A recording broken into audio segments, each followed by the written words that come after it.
என்னாச்சு? வண்டி ஸ்டார்ட் ஆக மாட்டேங்குதே. ஆஃப் ஆகுதே. வண்டியில் பெட்ரோல் இல்லை போலடா தம்பு. செவனேன்னு நம்ம மேலே உள்ள பக்கத்து வீட்டு ஆண்டிகிட்ட வண்டி வாங்கிட்டு போயிட்டு அவங்க வண்டியில் போய் பெட்ரோல் வாங்கிட்டு வந்து ஊற்றிட்டு அதுக்கப்புறம் போகலாமா? வா இறங்கு.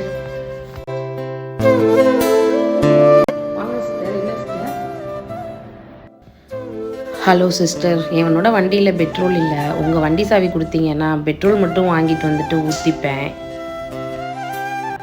இதில் என்ன இருக்குது? நம்ம பக்கத்தில் இருக்கோம், நம்ம தானே ஒருத்தருக்கு ஒருத்தர் துணையாக இருக்கணும். இருங்க எடுத்துகிட்டு வரேன். இந்தாங்க சிஸ்டர். ரொம்ப நன்றி சிஸ்டர். வா. ரொம்ப நல்ல ஆண்டியா இருக்காங்கம்மா.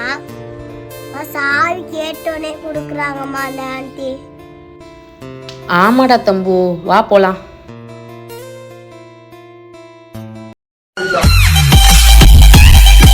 அவங்க தாண்டா கால் பண்ணுறாங்க. ஏன் கால் பண்ணுறாங்க? ஹலோ, சொல்லுங்க சிஸ்டர். அது ஒன்றும் இல்லை சிஸ்டர், அந்த வண்டியிலே பெட்ரோல் இல்லை, வரும்போது கொஞ்சம் போட்டு வந்துடுங்க சிஸ்டர். அப்படியா? சரிங்க சிஸ்டர், நான் போட்டுடுறேன். ம். என்ன சொல்றாங்க? அவங்க வண்டியிலையும் பெட்ரோல் இல்லையா, வரும்போது போட்டு வந்துடுங்க அப்படின்னு சொல்கிறாங்கடா. அதான் இங்கெல்லாம் சும்மா யாரும் எதுவும் பண்ணுறது கிடையாது, ஒரு பலனை எதிர்பார்த்து தான் பண்ணுறாங்க. வா போகலாம்.